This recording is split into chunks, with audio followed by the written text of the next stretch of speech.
All right. I am just going to make sure that this broadcast is showing up in the Facebook group because it's the first time I've used StreamYard in this particular group.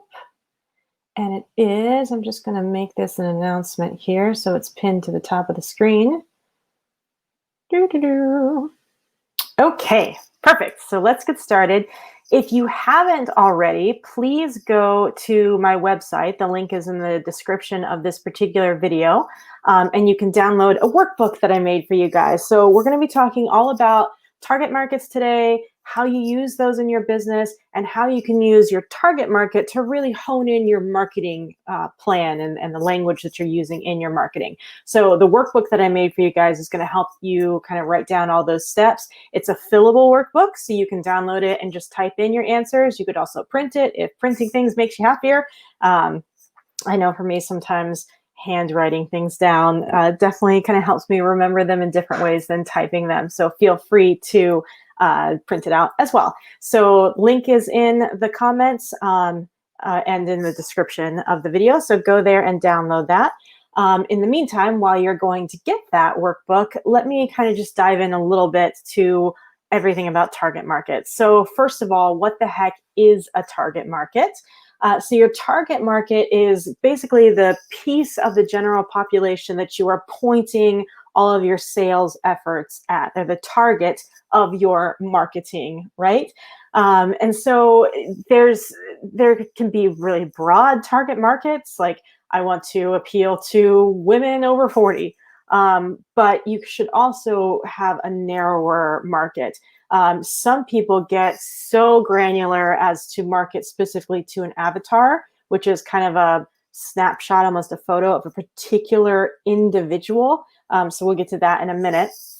But in general, your target market should be clearly enough defined that in a room of 100 people, there's probably not going to be more than, I don't know, 2 or 3 people that really truly match 100% your description. So it should be that granular. I mean, obviously, if you're selling like socks, like you're probably going to match 100 of those people. But if you're selling coaching services for people that are trying to start X kind of business or who are looking to get in shape using X type of workout, there's probably not going to be a ton of those people in a random room of 100 people. So narrow it down to where you can get 2, 3, 5 people in that room to match that description, and that's probably narrow enough.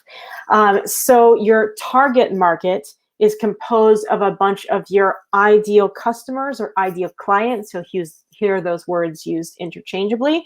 So an ideal client or an ideal customer is just the specific, like one of those people.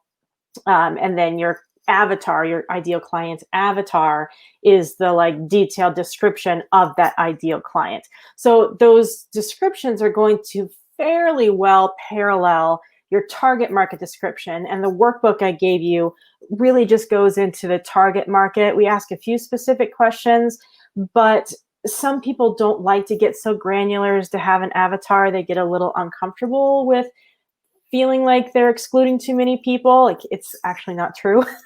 But I made the target marketing questions specific enough on the workbook that I gave you that for anybody that has that squeamishness, we're going to get around it. We're going to get all the information that we need, and you won't have to like pick a picture of that person and give them a name. But if you wanted to get really granular with your avatar, some people, like I said, go on to Unsplash or Google Images or whatever and find a picture of somebody that they can kind of keep in mind. And so then they give that person a name. So this is, Ted from accounting, and this is what Ted looks like. And Ted likes to sleep in on the weekends, and Ted likes to golf, and Ted reads Sports Illustrated, and, Ted has 2.3 kids, and, it's been a while since he's painted his white picket fence, but he still has one. And like just getting really, really granular with the person.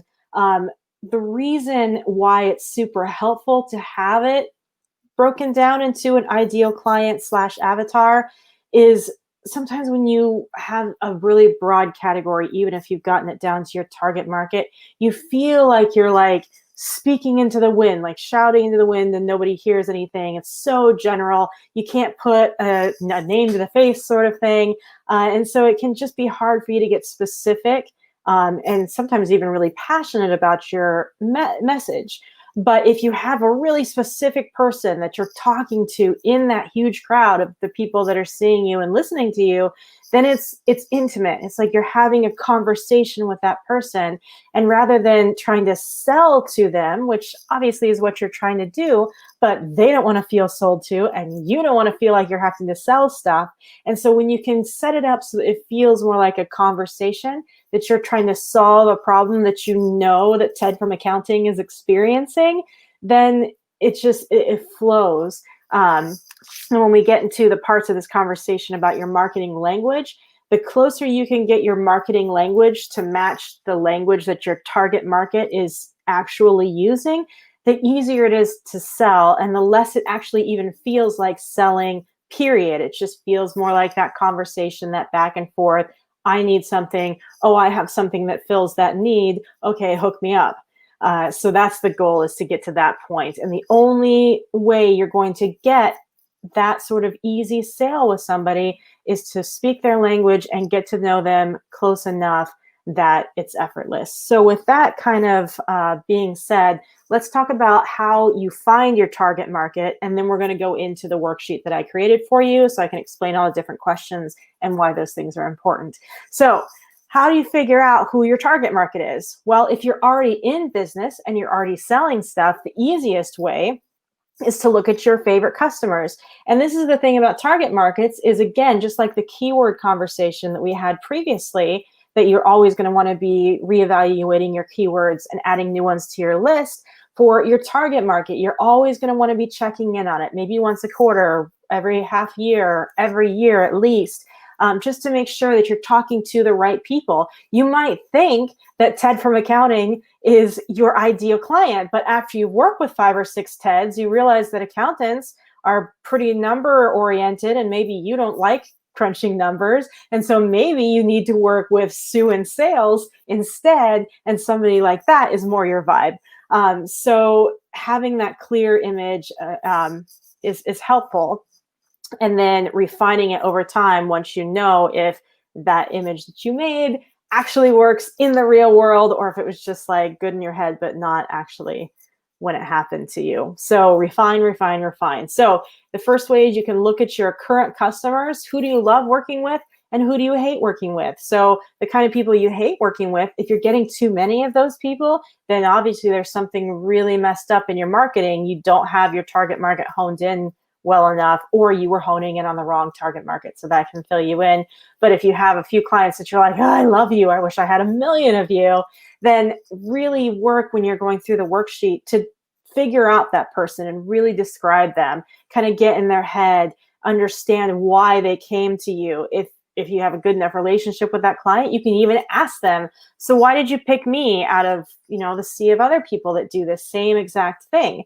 And they'll tell you. And the most important thing, and there's a big spot on the worksheet here for you to write this stuff down. So I would either print this worksheet and maybe make a couple copies of the page that you're going to see on here that has the pain and the desire words, or just have a notebook by your desk. So as you're looking at Facebook posts in different groups, oh, I'm looking for this, oh, I'm struggling with this, oh, I wish I could blah, blah, blah. Write down those exact words that they're saying, and then you say those words back to them. It's kind of the preview of the trick to using this for marketing. So ask your current customers, why did you choose me?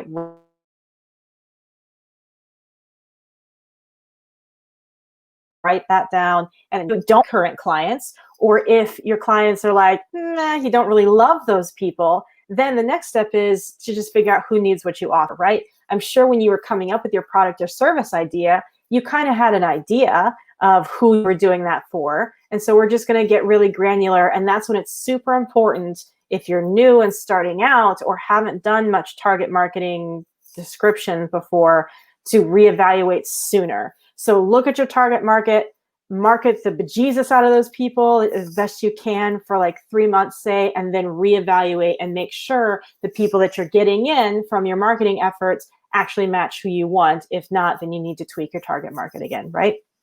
So the third way you can find people to have in your target market is to look at who the competition is selling to, right? Everybody has competition. It doesn't matter how much of a unique snowflake that you actually think you are. There are people that are hopefully dancing in similar waters to you, if not the same exact pool. So who are they attracting? Do those look like fun people to work with?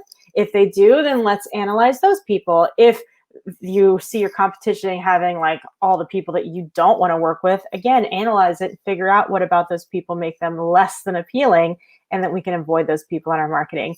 So with all of that being said, let me get into share my screen, because I can do that because I'm using StreamYard instead of Facebook today.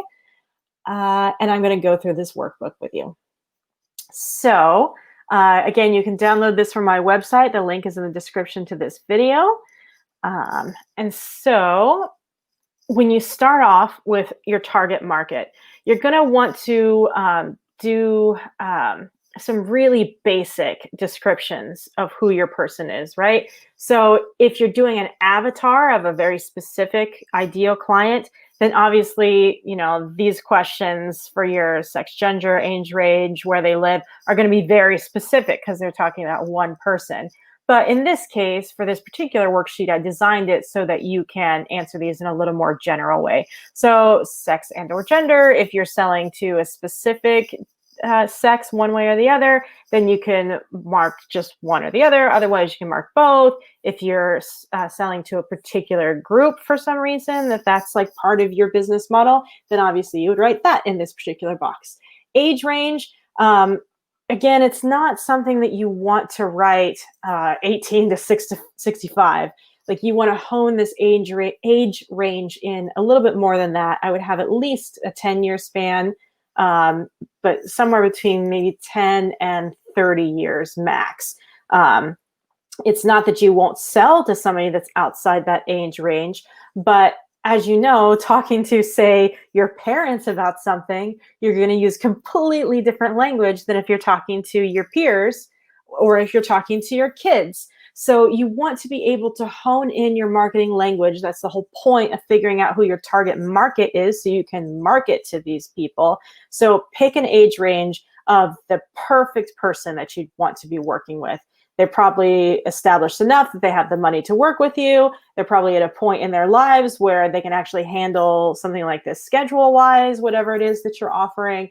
So just figure out what that age range looks like. Apparently, I can't say those two words back to back. Where do they live? This could be a specific city or region. If you're a local business, maybe it's just United States or your country, whatever country that would happen to be. Maybe it's your region of countries, especially if you're in Europe and there's a lot of things that happen across borders easily there. That might be what you mark, but just where on the planet are the majority of your people? Again, if you live in Australia, you'll sell something to somebody who lives in Timbuktu, but you're not necessarily marketing to that person specifically. But if they happen to discover you, yay, you'll still sell to them. But where are most of the people that you want to talk to living? Their yearly income, again, this can be a range. Employment status, self-employed, part-time, full-time, freelancer. Some businesses, this matters a little bit more than others. If you're a coach that's trying to help people start new businesses, then you probably want them to be at least part-time or full-time employed so they have the money to pay you. That's always a nice thing, to get paid. Even though the first answer that might come to your head, you would think maybe employment status, unemployed or aspiring entrepreneur or something might be better. You actually would want somebody that has some money to pay you. Marital status, again, just getting to know your person, single, divorced, widowed, whatever. Children, yes or no. They have children, approximately how many do they have? In the box below that, I didn't actually specify this, but you could specify the ages of the children or if they're still living at home.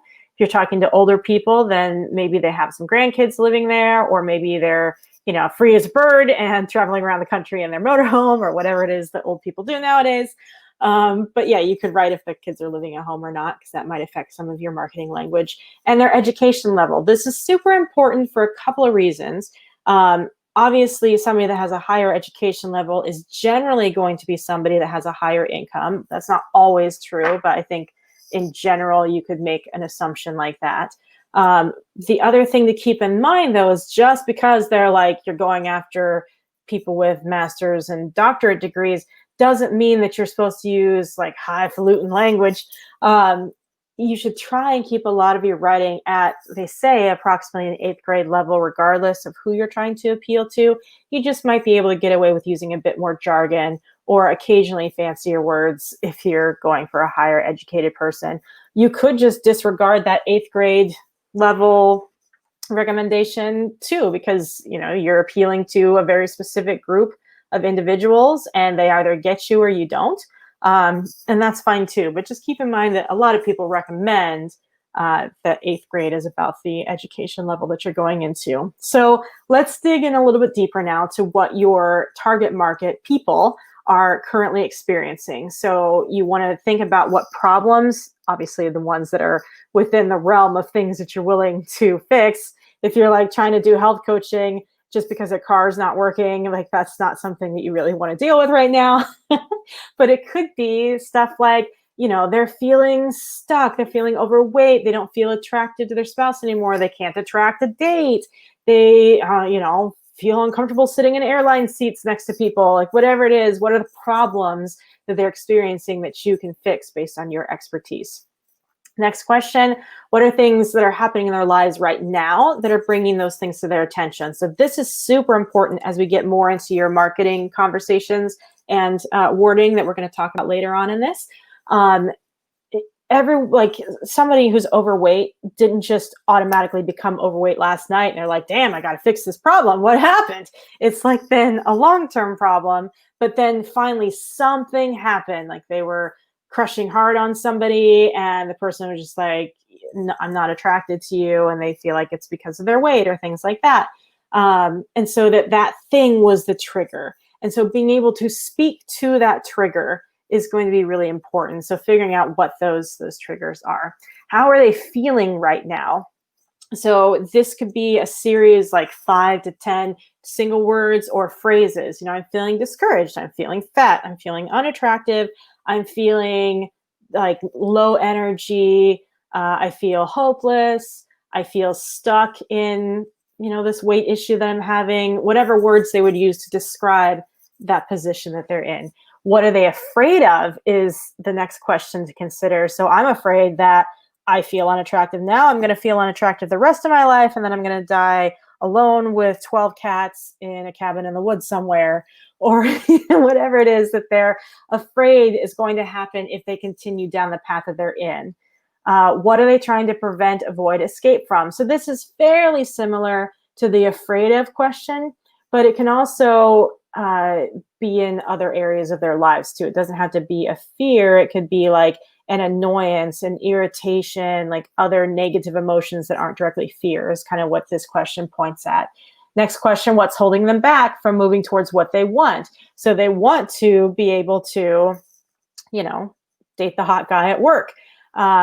But what's holding them back from that is these self-esteem issues that are contributed to or like exacerbated by the fact that they have weight issues or whatever it is. What are the stories in their head? So again, this is kind of poking it back again at what they're afraid of, what they're trying to avoid or escape. But this is going to start using a bit more emotional language. So the stories in our heads are the things we tell ourselves. And they a lot of times have like, I never, or I can't kind of starts to these stories. Like once upon a time, I could never, ever, blah, blah, blah.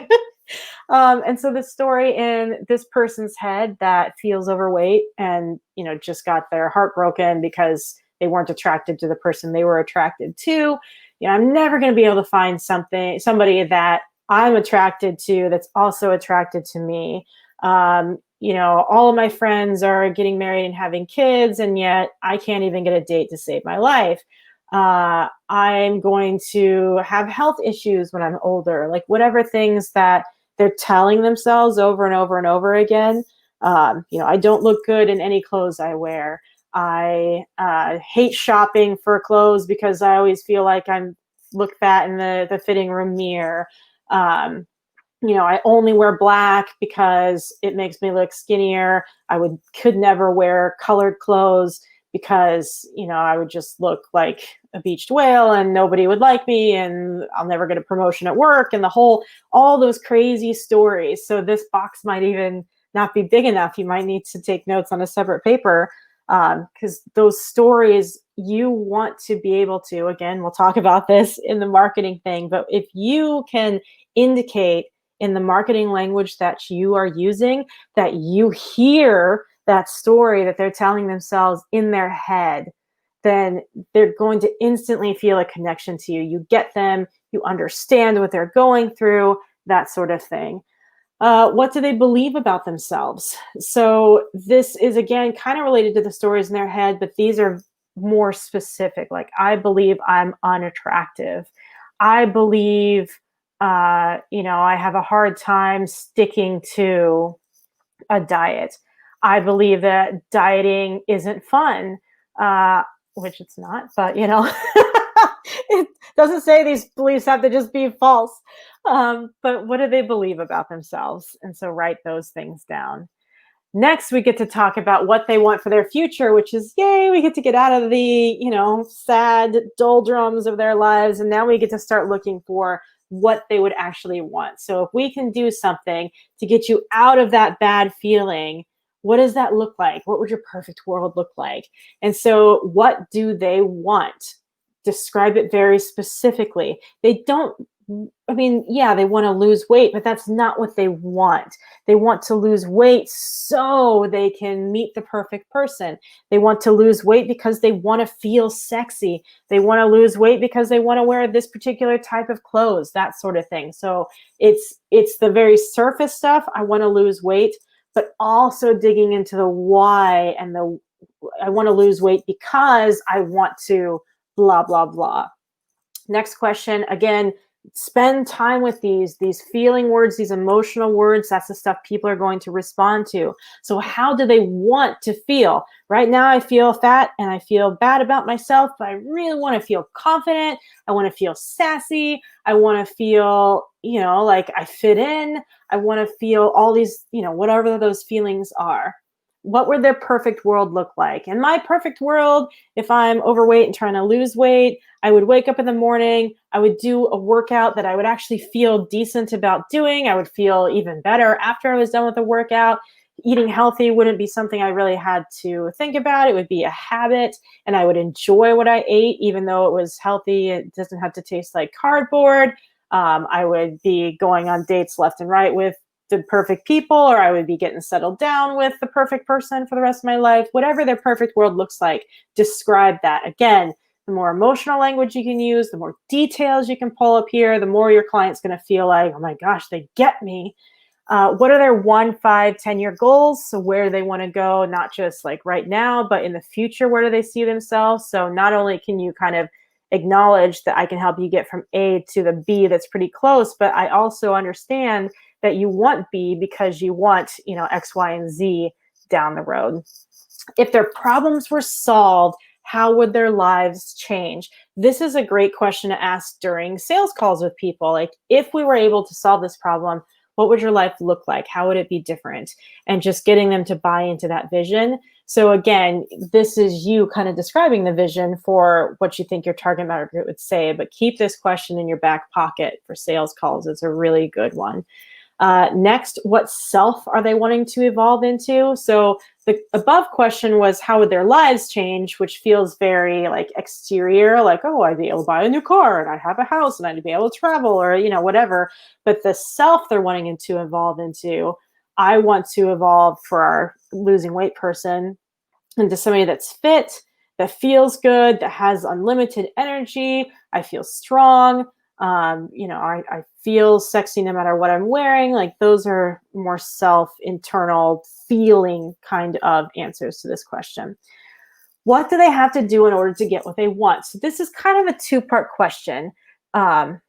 And so what do they have to do in order to get what they want? There's the what they think they have to do, and there's what they actually have to do. So maybe like a lot of people that diet, for instance, go on these crazy, like extreme diets. They're like, I'm only going to eat potatoes for the next month, and that's how I'm going to lose the weight. And so they think maybe they have to do that to like get where they want. I have to suffer. I have to do this crazy stuff.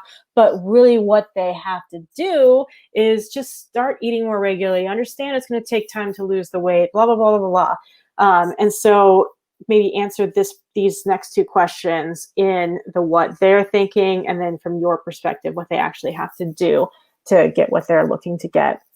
The next question looks almost the same, looks like it was typo, but it's not. So the first one was, what do they have to do? And the next one is, what do they have to change in order to get what they want? So you're not going to be able to blah, blah, blah anymore. So again, from their perspective, I'm never going to be able to have another Snickers bar in my entire life. From your perspective, like you're going to have to limit to like one cheat day a week. So again, those are things you have to change. These habits they have to change, these mindsets or self-beliefs or self-talks that they have to change. Depending on what it is that you're teaching somebody or selling somebody, maybe they have to move, or maybe they have to change something about their living situation. So what would they have to change in order to get what they want? Continuing to move on, now that we know a lot about our target market, we kind of understand how they're feeling, where they're coming from, where to find them, that sort of thing. Now we really want to tweak your product or service to match up with that stuff. So a lot of people kind of go about this whole starting a business thing slightly backwards, but really nobody can help it. So a lot of people start out by, hey, I can make really good cakes. I'm going to start a wedding cake business, without stopping to think about all the details about their target market. I mean, that one's pretty obvious. Your target market is people getting married, but maybe it's rich people getting married because you make those like as seen on TV kind of crazy 6-story high cake sort of things. Are there even those people in your city? So you have to kind of, before you dive too deep, you do have to ask some of those target market questions, but you can always tweak your product or service idea into something that fits with the kind of people that you want to be working with. So it's always this like give and take process, right? You're going to have to give a little of maybe what you originally thinking your product was going to look like, because it'll fit with these target market people, and you're going to be working with them in a big way. And so you want to be able to work with people you enjoy. So maybe you have to just do one or two things in your product or service that aren't your favorite, so you have the privilege of working with the kind of people you love, or maybe vice versa. Maybe you'll tolerate a little bit in the people. Maybe they're not perfect. Maybe they get under your skin a little bit. Maybe they're a little bit needy or whatever, but you get to do this thing you are so passionate about. So it's worth dealing with people's drama a little bit so that you can have what you want. So it's figuring out how that dance works, how the mix works, and making good decisions from there. So as we dive into your product or service, what are you currently doing? So describe in detail what it is that you came into this process doing. How does what you do solve your target market's needs?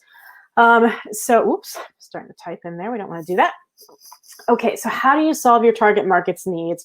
This is where we're going to start really diving deep into matching up your product or service with your people. So there's needs and wants. So that's why I have two boxes here. So the needs are not necessarily things that your people know about. Like what they think that they want is to be skinny, but they need to be healthy, and they need to exercise and eat better, but they want it to be super fast. So it's figuring out what their needs are, and then what their wants are. And the method is to sell them what they want and give them what they need.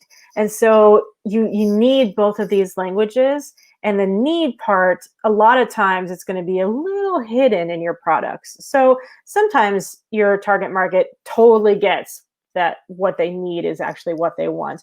But a lot of times that's not entirely true. So answer both of those questions as thoroughly as you can. What do they actually need in order to get to this result that they're looking for, that we talked about on the last page? What do they want, and how can we make those things work together? Next point, can you break down how your product or service works in a system of easy to follow steps? So this is like your system, right? Your signature method. Even if you have a product, it can be broken down into steps. This is just about being able to easily describe exactly what you do and sound like you have a method to your madness. A lot of times, especially in like the coaching world, oh, I help people to overcome their anxiety. I help people, do X, Y, and Z, but they don't really have a method at all.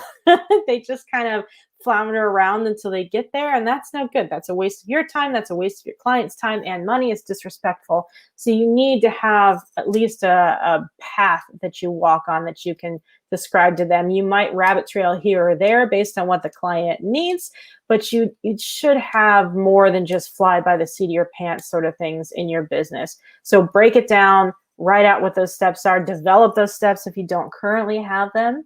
Next, who are your top competitors? Who's your target market? Who else is your target market looking to in order to get their problem solved? This is important because you're not the only person in your industry, right? So what do those other guys have that you don't? So you only know that if you know who they are. So do a survey, act like you're your customer, Google it, see who else comes up, and write down those names here. And then you're going to evaluate, next question, how those competitors are going about solving the problems. Is it the same way that you're doing it? Is it different? What are their timelines looking like? What's their pricing like? What kind of language are they using? Start collecting links because you're going to use those as you develop your marketing message and copywriting too, to see what's working and what's not. Then you're going to figure out what sets your business apart from your competitors. There are things that make you unique and special. Let's figure those out so we can differentiate ourselves, right?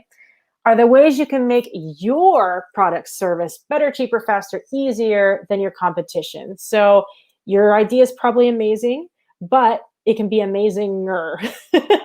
If we can figure out if there's a way you could offer like a lesser price version so it can appeal to more, so you can have tiered offerings. Maybe you can do it a week faster, a month faster than the competition.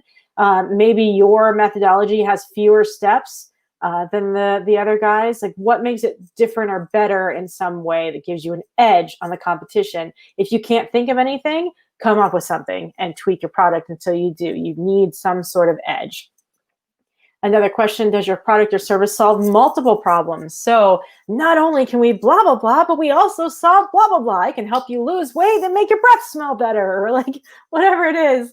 Having a couple bonus things like that your product also does gives you free bonus features without having to really do anything. You just need to think about it and figure out what other things that your product or service can solve. Final question in that section, are there any changes you're going to make to your business? So after you evaluated your competition and thought about what you could do to tweak and give your product an edge or your service an edge, are there any changes that you could make? Let's write those down and kind of revamp it. So then I have this whole big area for you to write all of your offerings. So this, if you offer 100 different products on your e-commerce website, obviously you're not going to write down all of them, but what are your top 5 things that you're trying to sell? The things with the highest profit margins, the things that you enjoy the most. If you're a service provider, what are the top 3 to 5 types of services that you offer? So describe what the service or product is, who they're for. So maybe they're for the entirety of your target market, or maybe it's for a certain segment, a part of your target market that's experiencing a certain problem. And then what problems do those offerings specifically solve? Next, the fun part for me, at least, the marketing. So now that we know who you're helping and what exactly it is that you are doing, how you are helping, how do you talk about that?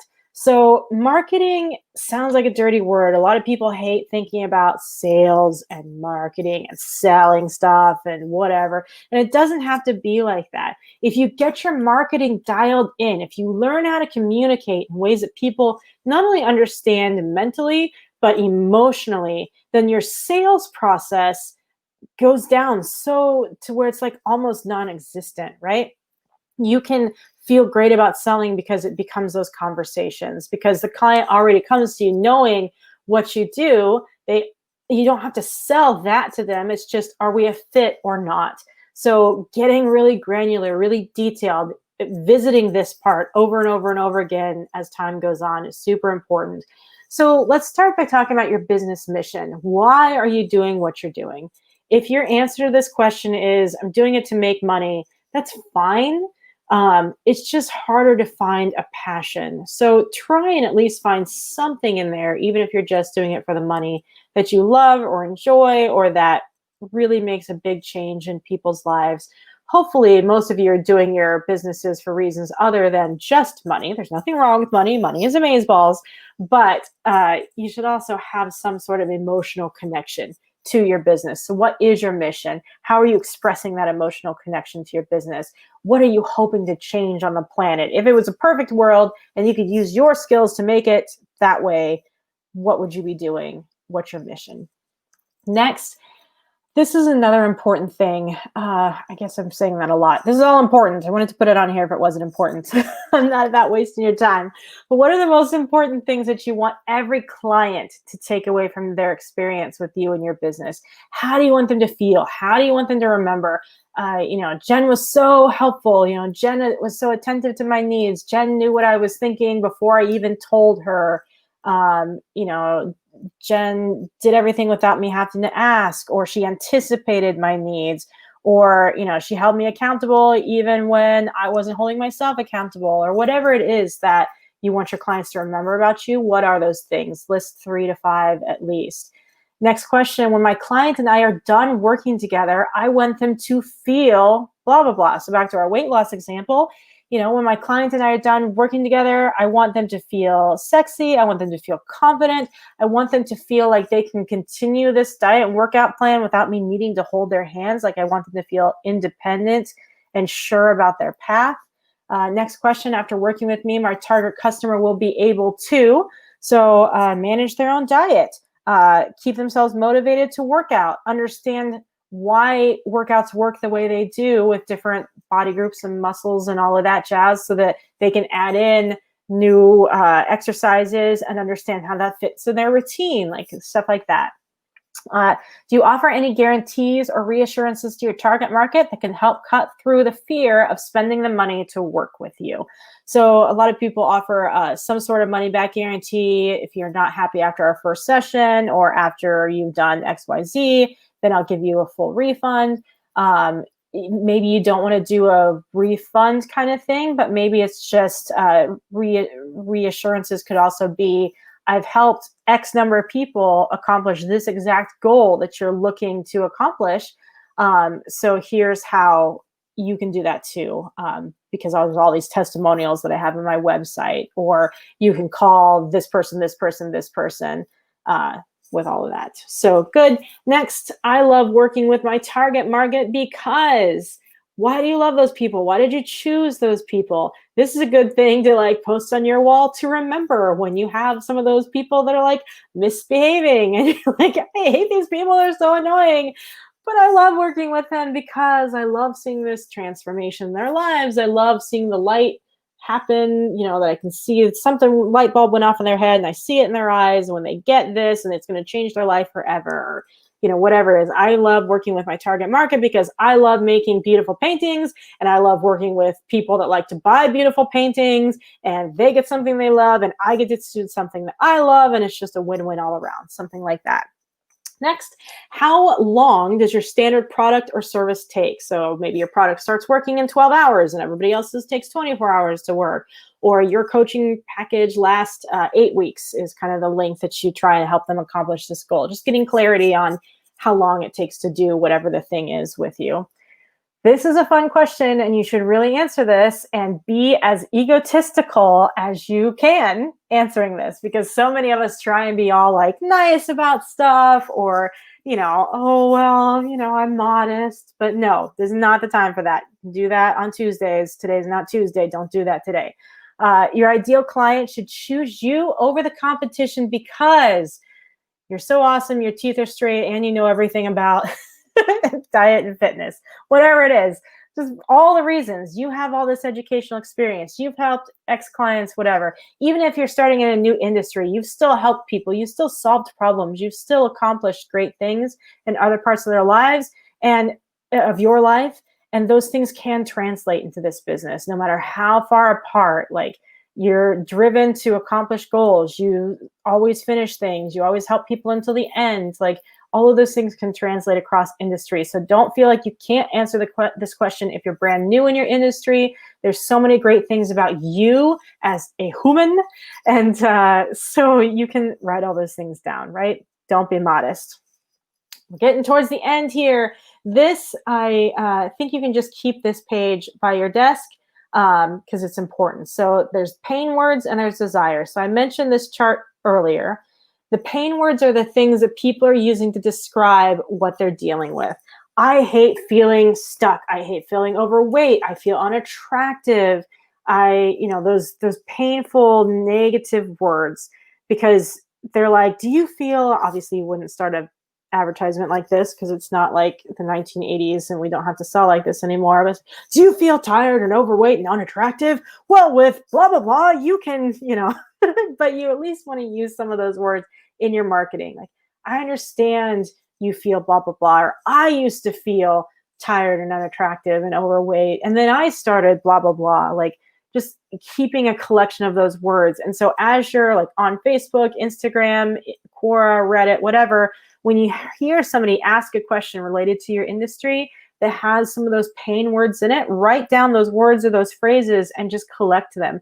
The more you have of them, the easier it is for you to pull those things out of your back pocket. Will show people that you totally, fully understand where they're coming from. And then they'll be able to trust you because you get it. You're not just trying to sell some affiliate product or whatever that you found and you make a good commission on it. No, you're selling this because you get it. You're selling this because maybe you've been there, or you had a friend that was there, or you've just really deeply thought about it and you've kind of figured out the intricacies, which leads me to believe that your solution is going to be much more tailored and fine-tuned to what I need than some generic product that you're just trying to sell me because the commission's good, that sort of thing. Pain words will get you there. And then their desires. What do they want? How do they describe what they want? How do they feel about those things? How do they want to feel? How do they think they're going to feel when they've accomplished this stuff? So all those emotional, positive, desire-y, future-oriented words will go in the desires column. So just collect this as you write your ads, consult these, and include a couple of words from both sides of this chart in your ads, and I'm telling you, they're going to perform better. And then finally, having a statement of the I help so-and-so to do such and such by methodology is really helpful to have. I mean, there's a lot of Facebook groups that are like, what do you do? And, if anything else, you can just cut and paste this, or at least it can give you a structure to describe yourself to make sure that you're telling who you help specifically. I help my target market. I help people who are overweight that are, above 40, that, kind of specific, to lose weight in an easy way that still lets them enjoy the foods they love, whatever, by this signature 5-step method that I have that involves cooking with only Brussels sprouts and, whatever it is, but your specific methodology. So just having that outlined, keeping this at your desk as you're writing your advertisements, as you're playing with people that are in your target market, is a good thing. And it just helps you kind of summarize and keep track of what they want and what they don't want. I hope this was helpful. I'm going to stop sharing my screen. And I'm not seeing any questions come up.